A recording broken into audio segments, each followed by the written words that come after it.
Mesdames et messieurs, bonjour, je me présente, je suis Ahmad Rahim, étudiant en troisième année de thèse sous la supervision du professeur Diaoud. Et aujourd'hui, je vais vous présenter une nouvelle thématique de recherche au sein de l'IHU, les candidats Filler Radiation ou les CPR chez l'homme. Tout d'abord, je vais commencer ma présentation par une simple introduction sur l'histoire de la découverte microbienne. Le terme microbe est un terme à différentes définitions qui se changent à chaque découverte. Selon Popper, l'avancement des techniques ou des méthodes scientifiques dépend toujours des outils scientifiques disponibles à un moment donné. Par exemple, le terme microbe a été défini au cours du 19e siècle comme étant les organismes observés par le seul outil disponible, la microscopie optique. Par la suite, dans le même siècle, un agent infectieux non microbien qui cause des maladies émergentes a été découvert grâce à leur état ultrafiltrable, nommé par la suite virus. Au cours du XXe siècle, les microbiologistes ont été intéressés à étudier la morphologie des microbes sous la microscopie optique et ils ont divisé le monde microbien en deux groupes différents en fonction de la présence du noyau. Les prokaryotes dépourvus de noyau et l'eucaryote qui le présentent. Dans le même siècle, l'arrivée de biologie moléculaire représente une révolution dans le monde microbien. Par exemple, le séquençage Sanger et l'analyse de l'ARN 16S a permis de diviser les prokaryotes en deux groupes aussi différents, les bactéries et les archées. Finalement, le XXe siècle a rendu la figure beaucoup plus complexe. Suite à l'utilisation massive de la microscopie électronique avancée, l'analyse métagénomique et le séquençage de nouvelles générations qui ont permis la découverte de différentes divisions comme les virus géants, les DPNN et les candidats Filler Radiation auxquels je vais concentrer dans le reste de ma présentation. Cette petite histoire confirme que l'avancement des outils scientifiques améliore notre connaissance dans le domaine ou le monde microbien et qu'il nous laisse prédire qu'il existe encore et encore des microbes à découvrir dans les prochains siècles.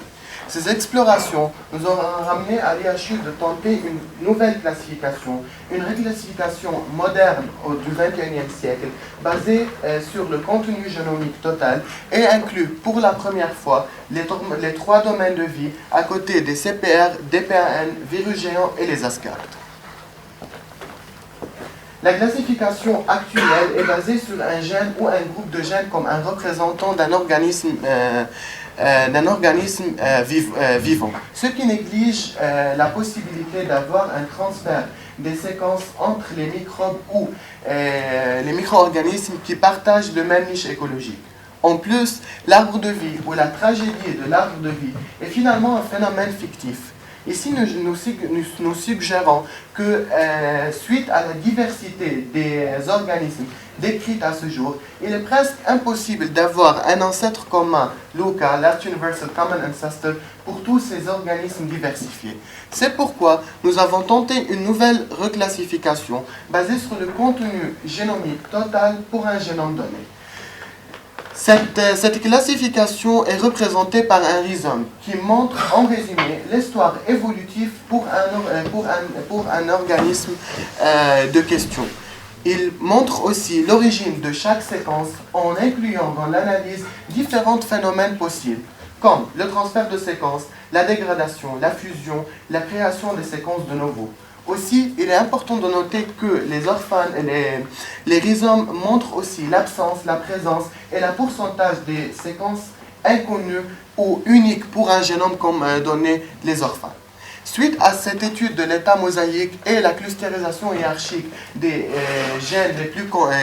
gènes fonctionnels, nous avons construit un réseau génétique qui montre clairement la présence des trois domaines de vie, eucaryotes, bactéries et archées, à côté de virus géants, des CPR, les DPAN et les Asgard, qui sont ici représentés comme une division indépendante, ce qui contradit l'hypothèse qui suggère que les Asgard sont un ancêtre commun pour les eucaryotes et les archées à la fois. À l'IHU, nous nous sommes intéressés parmi tous les découvertes du XXIe siècle à une nouvelle division proche des bactéries, mais tout à fait unique, nommée les Candida phyla radiation ou les CPR. Brièvement, les CPR sont morphologiquement petits et présentent une taille de génome très réduite et un mode de vie unique et particulier. Ce mode de vie est caractérisé par une association ou relation physique obligatoire entre les CPR et une bactérie hôte. Cette relation, il s'agit donc d'une relation exosymbiotique et ou parasitaire. Elle a été expliquée par, premièrement, la présence de systèmes de sécrétion pili type 4 chez tous les CPR qui permet à eux de s'accrocher au niveau de la membrane externe de la bactérie d'une part, et le riche répertoire de molécules ou des enzymes de quorum sensing qui participent dans la communication microbienne. Les CPR présentent un pourcentage très élevé de protéines hypothétiques. Ici, il est important de noter qu'à ce jour, toute analyse bioinformatique pour déterminer l'activité biosynthétique des CPR est réalisée en comparant leur génome disponible avec des bases de données bactériennes brutes. Ce qui nous laisse suggérer que leur vraie activité biosynthétique et métabolique est inconnue et mal étudiée, vu que les analyses sont faites en comparant deux domaines assez différents. Concernant l'évolution des CPR, deux scénarios ont été mis en question. Le premier, selon la littérature, suggère que les CPR et les bactéries classiques ont été évolués à partir d'un protogénome commun pour donner par la suite deux divisions indépendantes et différentes. Le deuxième propose que les CPR ont été évolués à partir des bactéries classiques pour donner par la suite ou représenter une ramification paraphylétique du domaine bactérien. Pour aller plus dans les détails et pour étudier l'état mosaïque de tous les phyla décrits à ce jour des CPR, nous avons construit un rhizome représentatif pour chaque phyla. Grâce à l'étude de l'état mosaïque, nous avons remarqué la présence de trois profils mosaïques différents. Le premier avec une prévalence des séquences d'origine bactérienne, le deuxième avec un pourcentage élevé des séquences d'origine CPR et le troisième avec une équivalence entre ces deux origines.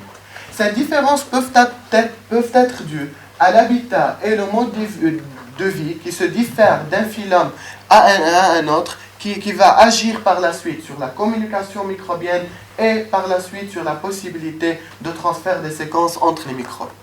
Ici, il est important de noter que généralement, tous les phylums CPR sont extrêmement mosaïques. Nous avons remarqué la présence d'un pourcentage pour chaque génome, un pourcentage non négligeable des séquences d'origine archée, eucaryote et dans quelques cas des séquences d'origine virale. Nous avons montré aussi que les CPR sont considérés parmi les organismes qui présentent le pourcentage des orphanes le plus élevé. Parallèlement, les Candida phyla radiation présentent un intérêt clinique très important. Différentes études métagénomiques ont montré une forte corrélation entre la présence de différentes phyla CPR et des différentes maladies humaines. Citons par exemple, différentes études ont montré que la prévalence des CPR en général, et précisément le phylum Saccharibacteria et le phylum Microgenomates, est associée à différentes maladies inflammatoires orales comme le périodontite, le gingivite et la litose. En plus, il est suggéré que les Saccharibacteria et l'autre phylum Parcubacteria, leur abondance dans le tube digestif est associée à une altération de la muqueuse digestive, ce qui entraîne une dysfonction gastro-intestinale et cause par la suite différentes maladies comme le Crohn's disease et le bowel disease. Les CPR présentent un impact direct sur le système immunitaire humain. Une étude récente a montré que la présence du phylum Saccharibacteria dans une culture cellulaire de macrophages est associée à une diminution de l'immunosuppresseur TNF-alpha libéré par le macrophage d'une part et augmente l'échappement de la bactérie hôte de la cellule immunitaire d'autre part. Également, une étude corrélative pour étudier le microbiote intestinal, des sujets sains, avec des sujets qui présentent d'un diarrhée des voyageurs inexpliqués, montrent une abondance de phylum Saccharibacteria. Ce qui est choquant dans cette étude, que cette abondance a été aussi associée avec une abondance de l'espèce bactérienne Actinomyces odontiluticus, qui est connue comme étant l'hôte bactérienne principale de ce phylum. Saccharibacteria est aussi associée à différentes maladies infectieuses comme l'infection bactérienne par Helicobacter pylori et l'infection parasitaire Schistosoma japonicum. L'IHU Méditerranée Infection est considéré comme le premier laboratoire de recherche en Europe qui a travaillé sur le CPR. Et afin de mieux caractériser ce domaine et comprendre la physiologie et la physiopathologie, nous nous sommes intéressés au départ à étudier le phylum le plus étudié, Saccharibacteria. Concernant les méthodes de diagnostic moléculaire de ce phylum, toute méthode présente dans la bibliographie à ce jour est basée sur une détection par fluorescence Cybergreen, ce qui n'est pas très spécifique ni sensible. C'est pourquoi, à l'IHU, nous avons designé un premier système de PCR en temps réel de type Tachman qui est capable de quantifier spécifiquement l'ARN ribosomal, le gène ribosomal 23S de toutes les espèces Saccharibacteria décrites à ce jour. La spécificité et la sensibilité de ces systèmes a été vérifiée sur un set de bactéries de gram positif, gram négatif, champignons et l'ADN humain et montre et valide leur spécificité à détecter n'importe quelle espèce Saccharibacteria dans un échantillon d'intérêt. Il est connu par la bibliographie que les CPR sont abondants dans le microbiote humain. Citons par exemple le microbiote oral, digestif, respiratoire, vaginal, etc. Pour mieux caractériser cette présence, à l'IHU, nous avons screené plus que 8900 échantillons cliniques. Tout échantillon positif a été vérifié par microscopie électronique et par séquençage. Grâce à ce travail, nous avons rapporté pour la première fois la présence des CPR dans le microbiote urinaire. Et en plus, nous avons séquencé 2 premières espèces CPR isolées à partir de la cavité des échantillons fécaux humains nommés par la suite Minimicrobia massiensis et Minimicrobia timonensis. Parallèlement, nous nous sommes intéressés à chercher la présence de tous les phylums CPR disponibles à ce jour dans toutes les analyses métagénomiques sur métagéix ciblées à ce jour. Il s'agit d'un premier rapport de phylum Deutschbacteria, Cathanobacteria et Atribacteria dans le microbiote humain avec une prévalence de ce dernier dans le milieu maternel et le tube digestif. Comme résultat attendu, nous avons le Saccharibacteria était le seul phylum qui était présent dans tous les microbiotes testés, avec un pourcentage de 100% chez tous les échantillons isolés à partir de la cavité buccale. Afin de mieux caractériser les Saccharibacteria, nous sommes intéressés aussi à avoir un représentant phénotypique. Après différents essais pratiques et recherches bibliographiques, nous avons réussi à mettre au point un protocole de co-culture capable de co-cultiver les Saccharibacteria avec des hôtes bactériennes d'intérêt. Ce protocole est basé sur l'enrichissement des échantillons de la cavité orale, suivi par une filtration pour récupérer les Saccharibacteria purifiés afin de les co-cultiver avec des bactéries d'intérêt. Ici, c'était le cas l'espèce bactérienne Chalia odontilutica. Chaque étape de ce protocole a été suivie par quantification par PCR en temps réel qui a montré clairement une diminution de CT au bout de 2 jours après le premier co-culture et après chaque passage. Il a été aussi confirmé par microscopie électronique qui a montré clairement au premier abord le détachement des CPR de leur hôte principal et le réattachement des CPR qu'on a purifiés avec des espèces Chalia odontilutica. Les CPR associés avec les autres qu'on a mis dans le co-culture sont toujours vivants grâce au protocole LifeDead qui a été optimisé pour différencier les micro-organismes vivants et les micro-organismes morts par microscopie électronique.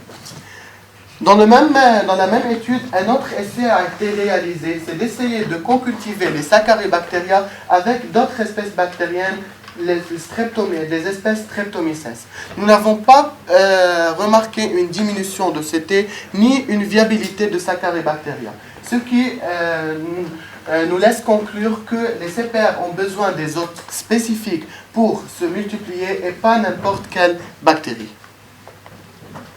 À ce jour, nous avons séquencé au sein de l'IHE 5 nouvelles espèces CPR, dont 3 isolées de la cavité buccale et 2 à partir des échantillons fécaux.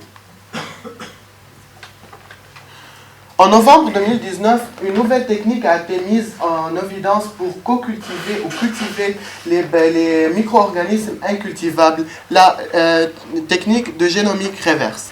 Cette technique est basée sur l'étude des protéines transmembranaires d'un génome afin de sélectionner des épitopes spécifiques, synthétiser des anticorps pour les capter, trier par cytométrie en flux et cultiver dans un milieu axénique par la suite.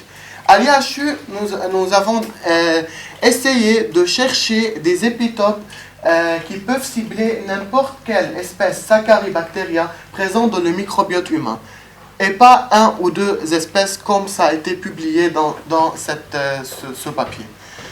Ici, après avoir analysé les protéines de tous les génomes disponibles isolés à partir de la cavité orale, nous avons réussi à designer 11 épitopes répartis sur 3 protéines transmembranaires conservées chez tous les Saccharibacteria, tout en respectant leur antigénicité et leur accessibilité aux anticorps. Comme j'ai déjà présenté, les CPR sont abondants dans le microbiote humain. Ils sont aussi très abondants dans l'environnement, ce qui pose la question sur leur résistance et leur persistance dans cet état de guerre continue avec les microbes qui partagent avec eux la même niche écologique. De ce fait, nous nous sommes intéressés à étudier leur mécanisme de défense et plus particulièrement leur résistance aux agents antimicrobiens. Vu que les données disponibles aux gènes de résistance aux antibiotiques sont des données bactériennes brutes, nous nous sommes optimisés une nouvelle stratégie de recherche des gènes de résistance aux antibiotiques pour les CPR. Tous les génomes disponibles à date de cette étude ont été sélectionnés. Ils ont annoté par l'outil RAST, qui est l'outil le plus optimisé à annoter les prokaryotes non bactériennes. Après, on a comparé les protéines CPR par un blast réciproque contre différentes bases de données en utilisant des paramètres moins stringents dans le but de réaliser une exploration plus exhaustive de la recherche de gènes de résistance aux antibiotiques chez les CPR. Par la suite, nous avons sélectionné toute protéine qui présente une activité enzymatique fonctionnelle et nécessaire pour la recherche, pour conférer la résistance aux antibiotiques. Et nous avons rejeté de l'étude toute protéine détectée par mutation, vu que les séquences des CPR et des bactéries sont très divergentes et ne peuvent pas être comparées nucléotide par nucléotide. Grâce à cet essai, nous avons rapporté pour 13 différentes files à CPR plus que 30 000 gènes de résistance aux antibiotiques répartis sur 14 familles différentes. Donc, le plus abondant, c'était le glycopeptide, bêta-lactame, aminoglycoside et MLS pour macrolide, lincosamine et streptogramine. Ces 30 000 gènes de résistance aux antibiotiques présentent plus que 89 activités enzymatiques liées à la résistance aux antibiotiques et à autres fonctions essentielles pour le mode de vie des CPR. Grâce à le profil antibio-résistant, nous pouvons distinguer 3 profils différents représentés par le groupe Microgenomates, Parcubacteria et les autres phyla CPR. Suite à ce rapport, nous avons remarqué une prévalence des gènes de résistance au bêta-lactame, ce qui n'était pas du tout choquant, vu que les bêta-lactamases sont connus à être des gènes multifonctionnels et à différentes activités. Les gènes de résistance au bêta-lactamine sont des gènes abondants chez les bactéries. Ils ont été rapportés chez les virus géants, les archées, les eucaryotes et les cellules, chez les cellules humaines, et pourquoi pas les CPR. Donc, pour aller plus dans les détails et de manière plus exhaustive, nous avons sélectionné parmi les protéines qu'on a rapportées uniquement les séquences qui présentent les motifs bactériens nécessaires pour conférer la résistance au bêta-lactame. Parmi ces séquences, nous avons choisi 5 protéines pour l'insérer dans des plasmides, exprimer dans des Escherichia coli et vérifier leur capacité de résistance in vitro. Comme résultat primaire, nous n'avons pas pu remarquer une diminution de la zone d'inhibition de la bactérie transformée contre différents antibiotiques bêta-lactamines. Après avoir quantifié les gènes qu'on a insérés, nous avons remarqué une faible expression de ces gènes, ce qui peut être dû à la diversité des gènes insérés par rapport au génome de E. coli. Pour cela, nous avons testé la capacité de ces 5 protéines qu'on a caractérisées à dégrader différents antibiotiques. Et nous avons remarqué une activité pénicillinase, amoxicillinase et ampicillinase pour certains antibiotiques, pour certaines protéines. Parallèlement, nous avons testé leur activité DNase et aranase. Pour le DNase, aucune activité a été détectée. Contrairement au aranase, l'activité aranase qui a été présente chez presque toutes les protéines qu'on a caractérisées. Ici, il est important de noter que les bêta-lactamases CPR qu'on a caractérisés n'ont pas été inhibés par les inhibiteurs classiques des bêta-lactamases bactériens comme le DTA et le sulbactam. Comme conclusion, les CPR constituent un groupe génotypiquement autonome.